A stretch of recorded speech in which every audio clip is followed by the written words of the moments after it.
माझ्या बहिणीवर एवढा अन्याय केलाय त्यांनी, त्या लोकांना मी माफ करू? अरे पण त्यांना शिक्षा दिल्याने जीजींना न्याय मिळणार आहे का? उर्मी प्लीज, तू जरा जीजींचा विचार कर ना. तिचा विचार करूनच म्हणतोय मी. तू त्यांना शिक्षा देण्याचा विचार जास्त करतोयस. इतक्या सहजासहजी मी त्यांना डिवोर्स मिळू देणार नाहीये.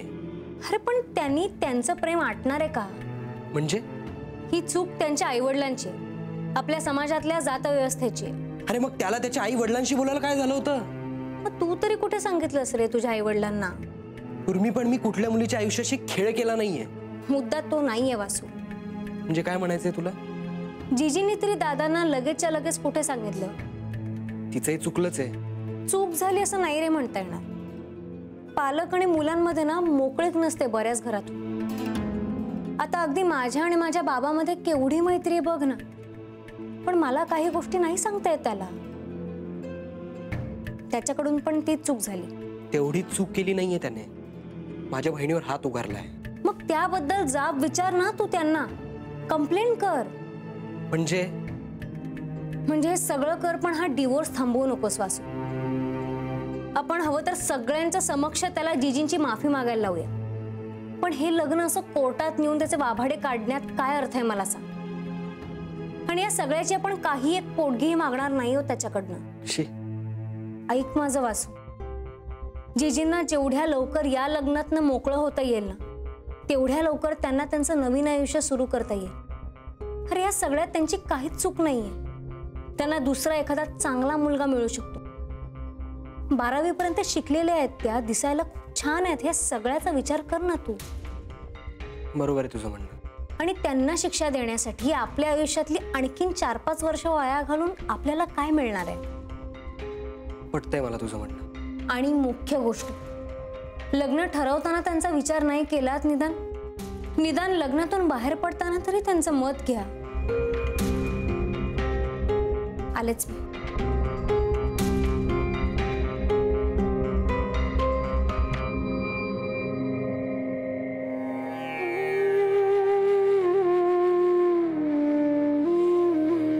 माझं त्या घरात स्थान एखाद्या फर्निचर सारखं होतं. नंतर त्यांच्या आई वडिलांच्या लक्षात आलं की मुलाचं जबरदस्तीनं लग्न लावून आपण चूक केली, पण तोपर्यंत वेळ निघून गेली होती. मला कळतच नव्हतं मी त्या घरात का राहते. त्यांच्या आई वडिलांसमोर बोलण्याची हिंमत नव्हती त्यांची. म्हणून तुझ्याशी लग्न करून तुझं आयुष्य बर्बाद करायचं का? सगळ्यांमध्ये तुझ्यासारखी हिंमत नसते पुनर्वसू. म्हणूनच मला नेहमी वाटायचं की तू केलंस ते बरोबर केलंस.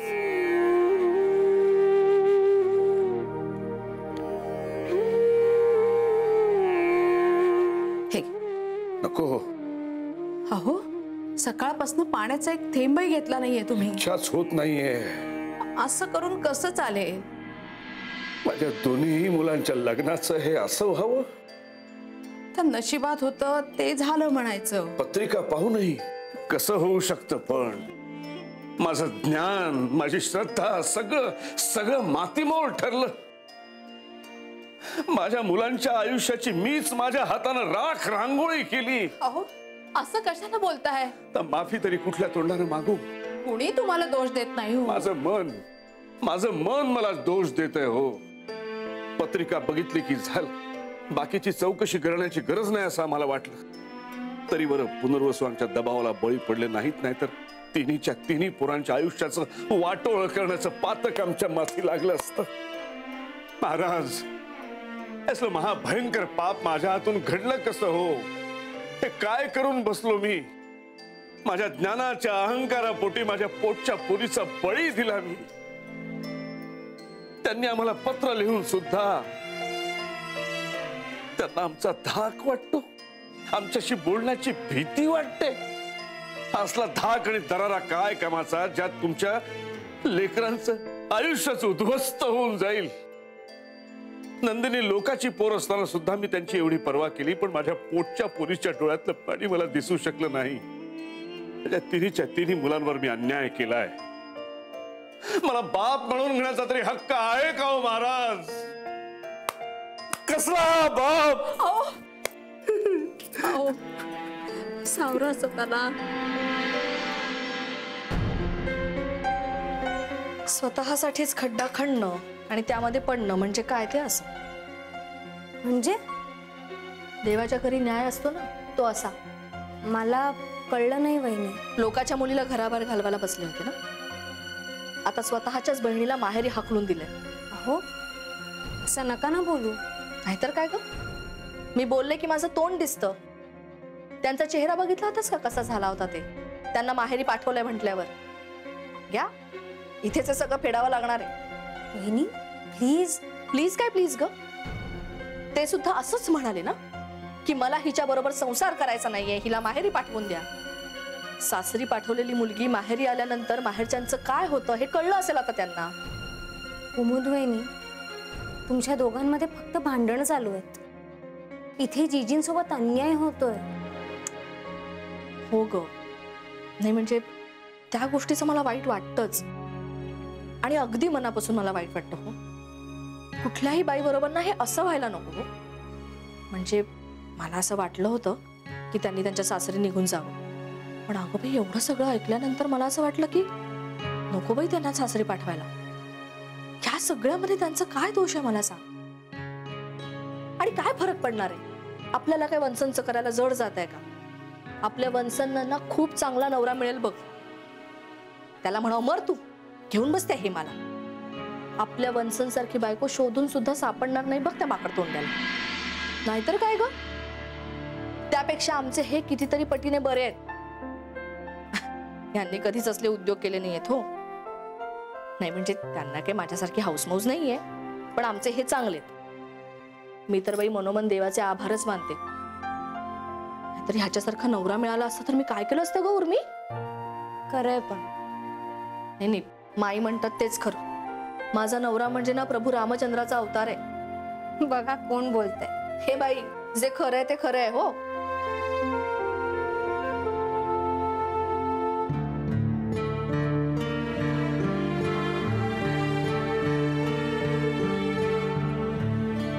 तुला एक विचारू? नको. तुला काही प्रॉब्लेम आहे का? मला काहीतरी ऑड वाटतंय. कशाबद्दल? मला वाटतं तुला कसला तरी त्रास होतोय. वासू, जीजी ये ना. कामात आहेस? नाही, विशेष नाही. थोडं बोलायचं होतं. इनफॅक्ट मी तुझाच विचार करत होतो. मीच तो कधी केला नाही. म्हणजे माझा विचार करण्याच्या आधी नेहमी दादांचा विचार मनात यायचा आणि मग स्वतःचा विचार करायचं, बाजूलाच राहायचं. I am sorry. तू का सॉरी म्हणतोयस? एक भाऊ म्हणून मी चुकलो, खूप चुकलो. तुझं काय चुकलं? मी तुला समजून घ्यायला हवं होतं, तुझ्याशी बोलायला हवं होतं, पण मी ते केलं नाही. मला नेहमी काहीतरी तुझ्याबद्दल ऑड वाटायचं.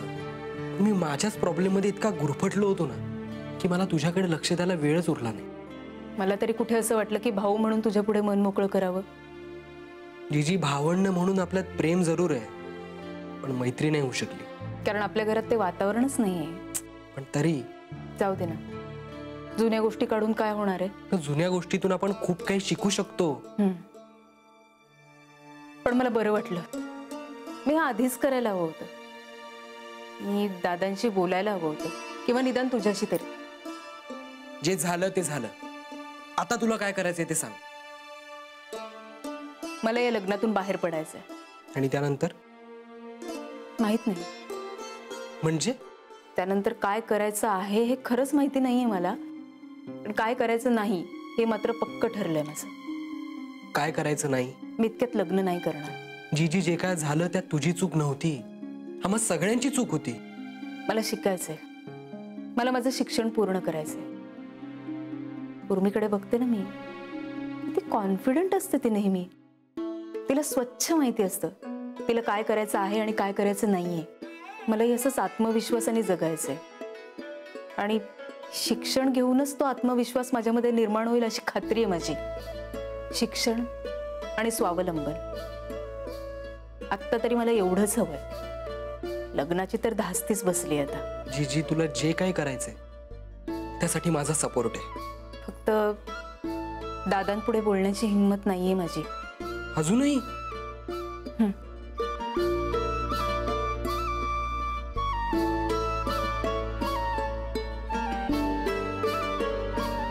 माई पूजा करून घेत आहे ना? असू दे ग, जाऊ दे, काही घाई नाही त्याची. काय झालं? एवढं देवदेव केलं आणि काय झालं शेवटी? आता या सगळ्यात देवाचा काय दोष? मग कुणाचा? जे काही करतो ते आपण करतो ना सगळं. अगं पण त्याच्या इच्छेप्रमाणे सगळं घडत असतं ना. आता देवाला दोष देऊन हा प्रश्न सुटणार आहे का? तू तर बाई देव मानतच नाहीस ना, मग आज बरी देवाची बाजू घेतेस अगदी. पण मी देवाची बाजू घेतच नाहीये. बघ तर, इतकी व्रत वैकल्य, उपास तापास, भजन कीर्तन काय नाही केलं आपण, पण देवानी ना आपल्या बाबतीत आता डोळे झाकूनच घेतलेत असं वाटायला लागलंय. महाराजांनी तरी काहीतरी मार्ग दाखवायला हवा होता ना ग.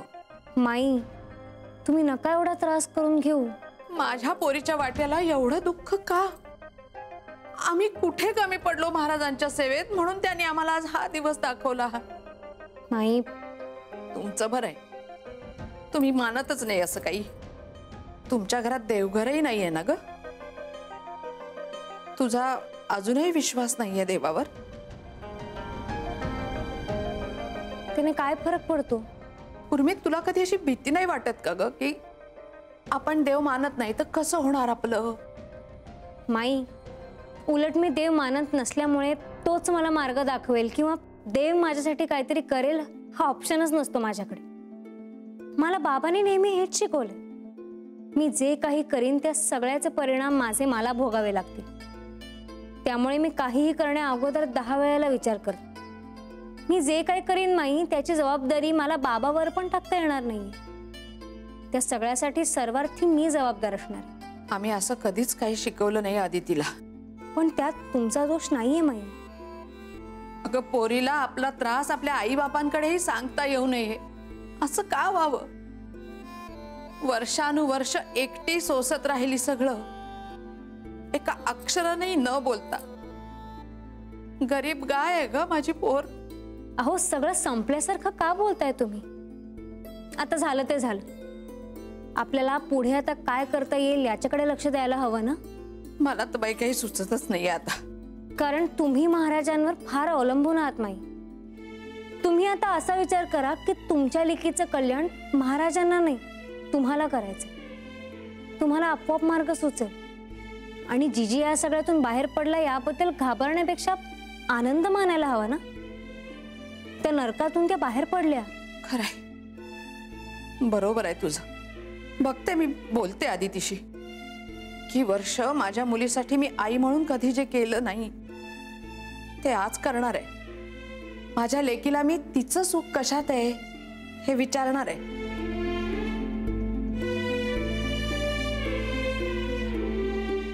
हे बघ, तू जे काय माझ्या बहिणीशी वागलायस ना ते मला अजिबात आवडलेलं नाहीये. अरे तू तुझ्या आई वडिलांशी बोलू शकला नाही याची शिक्षा माझ्या बहिणीला का दिलीस? आणि तुमचं प्रेम झालं त्यात माझ्या बहिणीचा बळी का दिला? काय दोष होता तिचा सांग ना. हा नाही, आणि मला सांग, तू तिच्यावर हात कसं काय उचललास? How dare you? तुझी हिम्मत कशी काय झाली? तुला काय वाटलं ती रस्त्यावर पडली आहे, तिला विचारणार कोणी नाहीये? नाही नाही नाही, थांब थांब थांब थांब थांब, अजिबात मध्ये बोलू नकोस. माझी फक्त एक तक्रार आणि तुझी अख्खी फॅमिली खडी फोडायला पाठवेन मी. तुला काय लग्न म्हणजे गंमत वाटली का?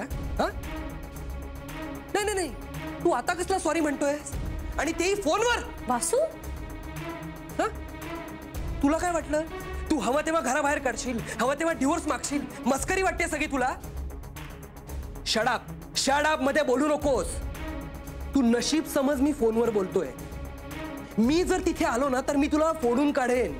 वासू, तुझे सगळेच्या सगळे दात घशाखाली घाले ना मी. तू माझ्या बहिणीवर हात उचललाच कसं काय? एक काम कर, तू तुझ्या आई वडिलांना घेऊन उद्याच्या उद्या इथे ये. कळलं? हो, बोलायचंय आम्हाला तुझ्याशी. आणि जर तू आला नाहीस तर मी पोलिसांना घेऊन तुझ्या दारात येईल आणि त्यांच्या समोर जर तुला फोडलं नाही ना तर मी दादांचं नाव लावणार नाही. हे बघ, तुझ्यासाठी तू मला माझ्या घरात भेटणं सोयीचं आहे, कारण माझ्या घरात मी तुझ्या हात उचलणार नाही. कळलं ना रेड्या? मुकाट्यानं यायचं. हा, आई वडिलांना घेऊन. ठेव आता फोन.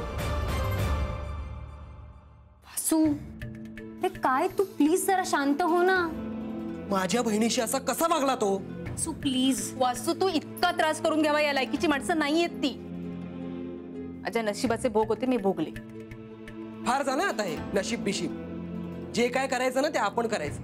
म्हणजे तुझ्या डोक्यात काय आहे? चल, दादांशी बोलायचंय. आता? अरे पण दादा म्हणजे. हे बघ जीजी, तुला आता जे काय करायचंय ना त्याबद्दल तू ठाम राहा.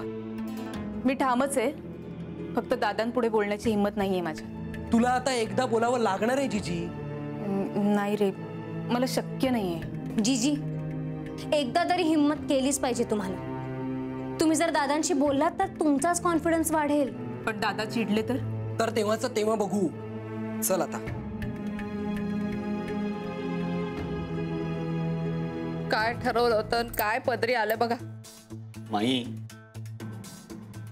काय सगळं तर बरोबर आहे हो ना. चौथ्यांदा जुळवून बघतोय मी. परत परत तेच येत आहे ना. तर काय, तुमचे 32 गुण, आदितीचे 29 गुण. न पटण्याचं कारणच नाही मुळी. आपलंच नशीब म्हणायचं.